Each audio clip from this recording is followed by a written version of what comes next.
En la charla previa, y con relación a esto del no cesa de escribirse, conversábamos un poco acerca de qué importante fue ese texto, El narrador de Walter Benjamin, porque abordó un fenómeno parecido, que era el fenómeno de la imposibilidad de una discursividad después de la Primera Guerra.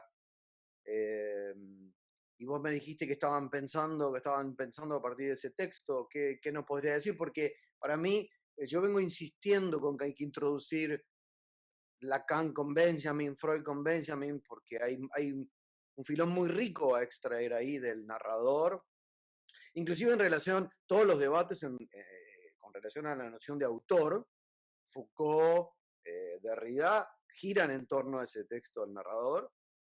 Eh, ¿Podrías contarnos algo un poco de eso? Porque fue muy interesante lo que nos dijiste. Sí, sí, sí, justamente es algo que estamos trabajando en un cártel sobre el testimonio y la experiencia, los términos testimonio, experiencia, Ujú. y es un cártel en el que participa gente muy diversa, quiero decir, de procedencias diversas, y hay un muy buen lector de Benjamin, de Walter Benjamin, que nos introdujo esta cuestión que en efecto creo que nos puede ser muy útil a los psicoanalistas, a los analistas y a los analizantes en la escuela, a propósito, por ejemplo, de lo que es el testimonio del pase también. Y en Benjamin, es cierto, Benjamin hizo una reflexión muy interesante después de la guerra, porque también fue un real brutal que marcó un antes y un después. Y hay la diferencia en Benjamin entre tres registros que me parece que son interesantes de al menos sintetizar ahora, ¿no? Por una parte habla de lo real, lo que llama el shock, que sería lo real de la experiencia traumática. Y es un real sobre el que uno no puede decir nada, es un real que no cesa de no escribirse. Es el real del trauma ante el que uno queda, diríamos, borrado, sin ninguna imagen, sin ninguna palabra, sin poder decir nada sobre eso. Y es un real, sabemos, frente al que es mejor no empujar al sujeto para hacerlo hablar a toda costa de eso, porque precisamente tiene su lugar de shock, como decía Benjamin. Pero Benjamin también habla entonces, dice, bueno, luego hay la vivencia, es decir, la vivencia que responde a los recuerdos que uno tiene o a lo que uno puede elaborar en el registro del recuerdo sobre la experiencia que ha vivido, ¿no? Pero luego distingue un tercer registro de la experiencia, que para él es la experiencia en sentido fuerte, que es la experiencia después también narrativa, es ahí donde introduce el narrador, es donde introduce la idea de testimonio, y es la experiencia en la medida en que el sujeto mismo puede localizarse en esa experiencia, en ese relato. El problema es que muchas veces hablamos sin situarnos como sujetos de la enunciación en aquello que decimos. En realidad, un análisis empieza así, diríamos. Uno se pone a hablar y no sabe a dónde le conduce eso.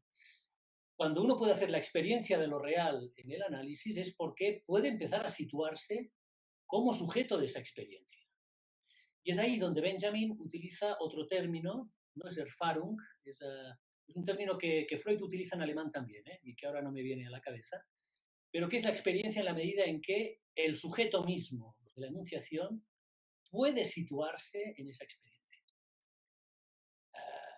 Eso es lo que para Benjamin es fundamental, es lo que dice es menos habitual. Encontramos pocos relatos donde el sujeto se pueda situar él mismo en la experiencia, se pueda situar como otro para sí mismo, diríamos nosotros. Claro. Y es lo que finalmente creo que podemos obtener en un análisis, ¿no? Un sujeto que se puede localizar como otro para sí mismo en su propia experiencia y puede hacer un testimonio de eso. Y ahí es donde, en efecto, me parece que la idea es interesante para lo que llamamos el testimonio del pase. El testimonio del pase es poder hablar incluso con cierta distancia, pero a la vez con toda la cercanía posible de lo que uno ha sido como sujeto en la experiencia de su vida, en la experiencia de sus traumas, en la experiencia de su análisis. Bueno, bien, no sé, yo de momento te puedo decir, no puedo hacer la experiencia de este periodo de pandemia todavía. Creo que estoy demasiado cerca. Ajá.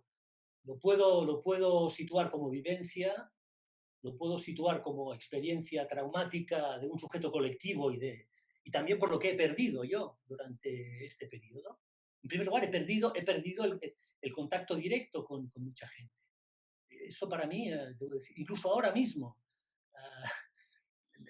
me cuesta hablar ante una pantalla, me cuesta siempre, pero en este periodo me cuesta más todavía. Perdemos algo y yo intento hacer el duelo también de eso que perdemos, pero todavía estoy demasiado cerca, yo diría, como para hacer un testimonio en sentido benjamiano y casi diríamos de pase sobre lo que es esta experiencia que es a la vez colectiva y a la vez es muy singular, es algo absolutamente singular. Bueno, en fin, ahí es donde creo que sí, estaría bien leer Walter Benjamin, que para mí ha sido un descubrimiento de los últimos tiempos. Había leído Benjamin muy por encima, pero creo que es un autor a recuperar, sin duda alguna. Además, debo decir que aquí en Cataluña lo apreciamos especialmente, porque Walter Benjamin murió en Portbou, en la frontera entre Cataluña y Francia. Hay una escultura preciosa en Portbou ante el mar, muy impresionante, que es una especie de estructura metálica que cae literalmente en un vértigo absoluto del mar. Y fue ahí en Portbou donde murió Benjamin. Hay una revista, por otra parte, muy interesante que se llama La Maleta de Portbou, La Maleta de Portbou, que está impulsando un filósofo, Josep Ramoneda, tal vez os suene a algunos, de aquí, y que rinde homenaje al trabajo de Walter Benjamin.